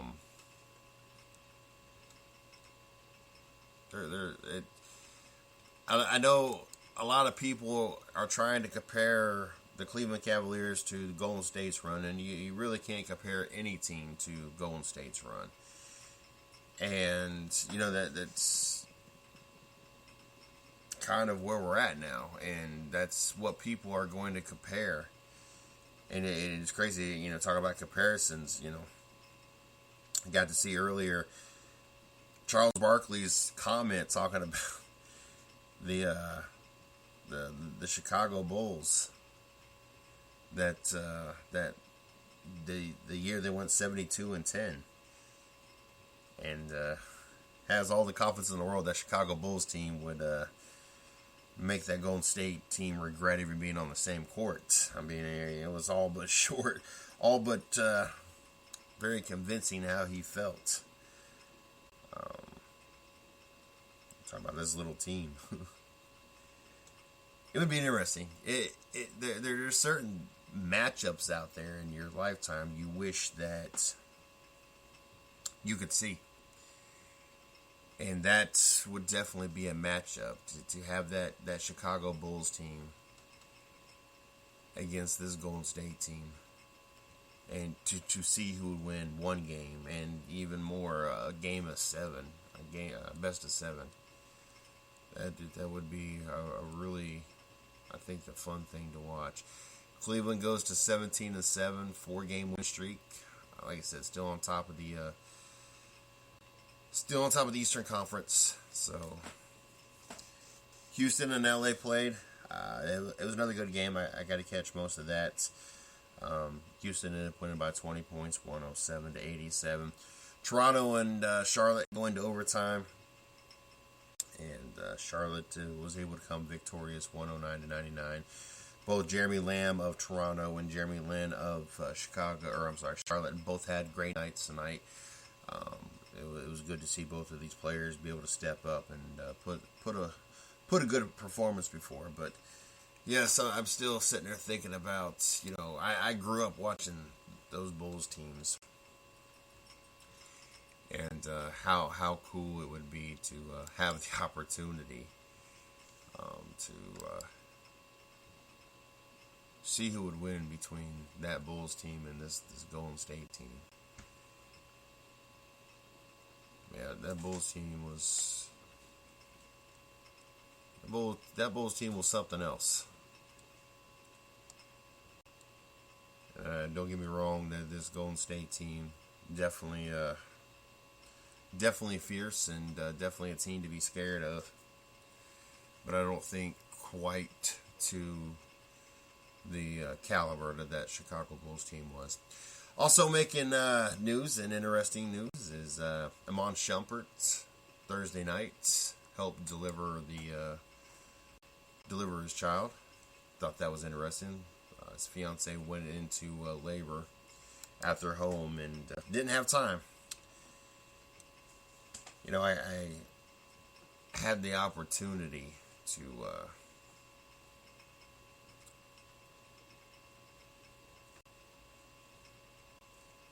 be there when my son was born. And, when the doctors told me, or the nurse told me I could look, I was kind of under the impression that my son was already out and there was nothing to be seen. And au contraire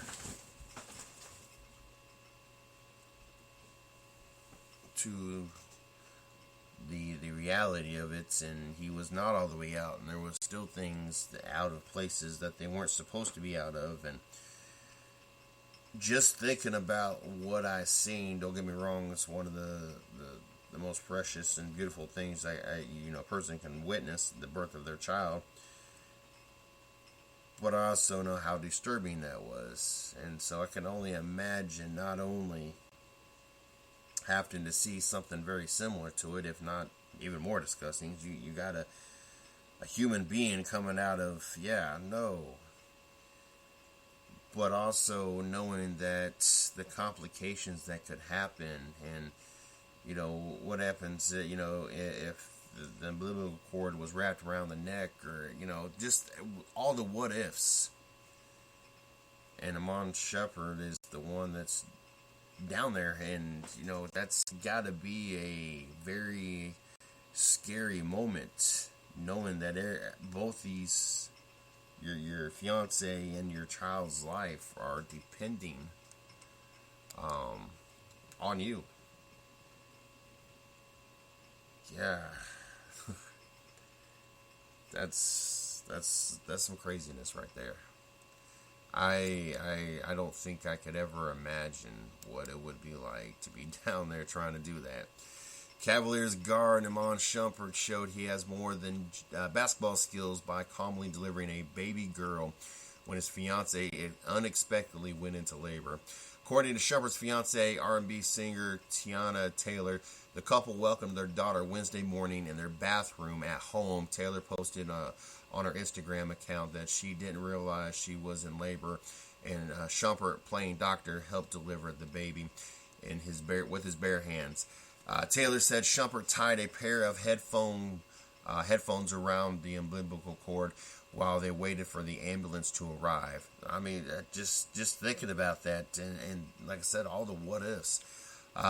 Taylor's message to her daughter, Iman Taylor Shumpert Jr. is, "Mommy carries you, Daddy delivered you.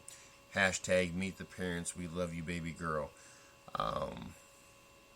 Obviously, between that and the groin injury, Shumpert didn't play tonight. Luckily, the Cavaliers didn't need him. But I just couldn't imagine being at the house. And yes, I would probably be a nervous wreck. I know what it was like that morning. It was a C-section, so we already knew. And I knew how nervous I was. And it's got to be tough to hold yourself together in something like that. So definitely hats off to Iman Shumpert. Jeremy Lin, like I said, had a very good night. Ended up scoring 35 points in their win over Toronto. Tell you what, it's entertaining to see Jeremy Lin's hair. If y'all ain't seen Jeremy Lin's hair, I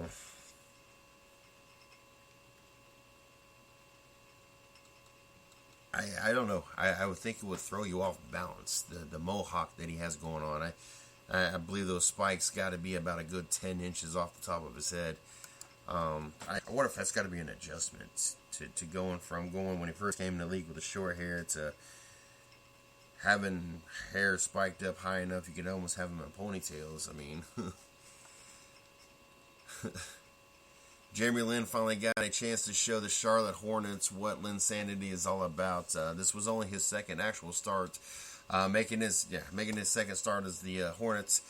Lin scored a season-high 35 points in the 109-99 overtime victory over the Toronto Raptors on Thursday night. Kemba Walker also added 27 points. P.J. Harrison had 14, including a three-pointer with a minute and a half remaining in overtime to put the Hornets ahead to stay. It's good to see Jeremy Lin, to be able to put performances together like this: 35, 5 and 4, 5 rebounds, 4 assists. Because I mean, it's got to be tough for a player that we heard all this, Linsanity and all this hype that he had to live up to. That for the last few years, it's not really been what it was when he was with the New York Knicks. And now, he's bounced around from team to team. So it's good to see him kind of finding his home and finding the system that he belongs into, and to be able to, kind of put some games back to just kind of relive those moments when we seen him in New York and the way he held himself. So it's definitely good to see that in Jeremy Lin, because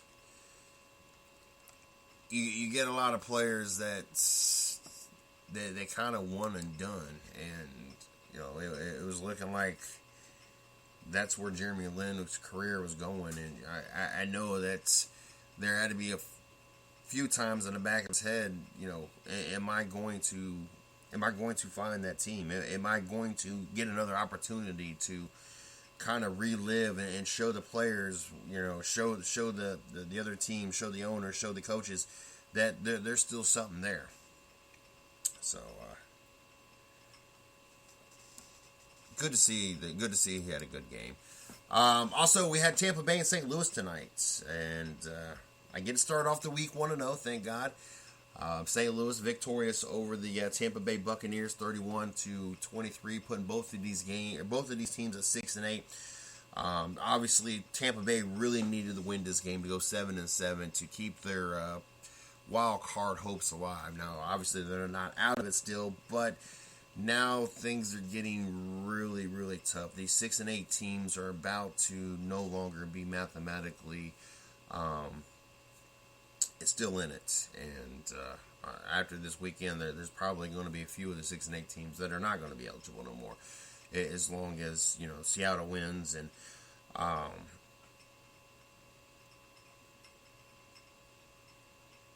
Minnesota wins. So a lot can be said about what we're going to see this weekend and how much this pressure is on these teams to get these wins and start getting themselves closer to being locked in and start eliminate some of the opportunities of teams to get hot at the right time and jump into their spot. Casey Keenum went 14-17. Yes, 14-17, 82%. 82.4 to be exact, 234, 2 touchdowns, a 158 quarterback rating.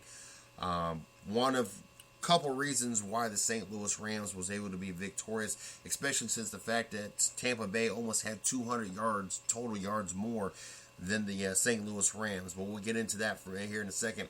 Jameson Winston went 29 of 50, a 58% day, 363, 2 touchdowns, interception. That's the fumble that they had, the 2 turnovers, and the penalties, 9 penalties versus 5 for the St. Louis Rams.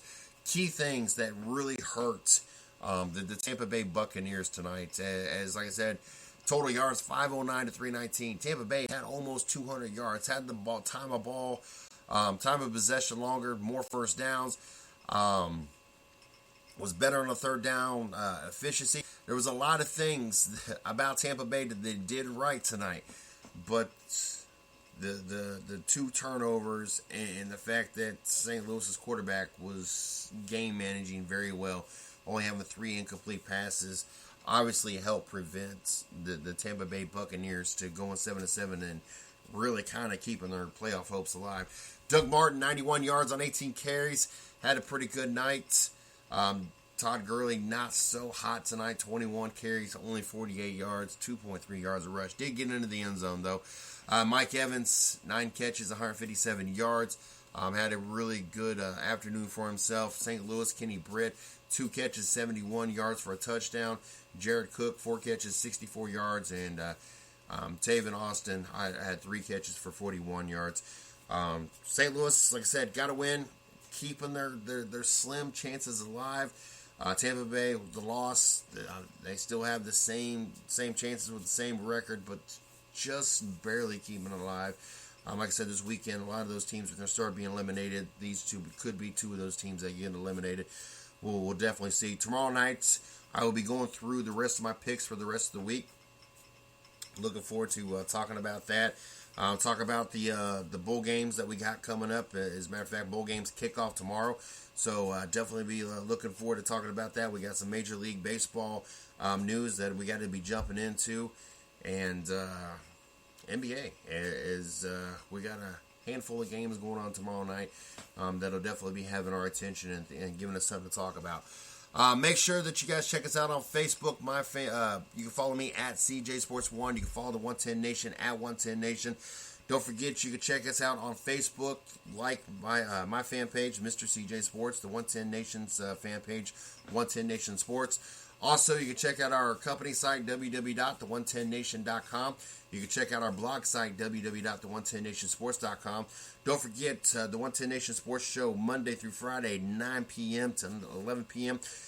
Racing with Big Sweat, 9 o'clock. Don't forget, it's now our super show on Thursday nights. And then we got the 110 Nation morning show, 8 a.m. kicks off every morning, so make sure you guys are there. Got to thank the I-95 Sports Network for playing this back for us again tomorrow. You guys can catch this show over there tomorrow from 10 a.m. to noon. We are on their network every morning, 10 till noon. So make sure you guys check us out over there as well, and check out all the great shows they have going on over there as well. I'm glad to have the opportunity to talk to you guys tonight. Looking forward to being back at it tomorrow morning. Until then, you guys have a great night.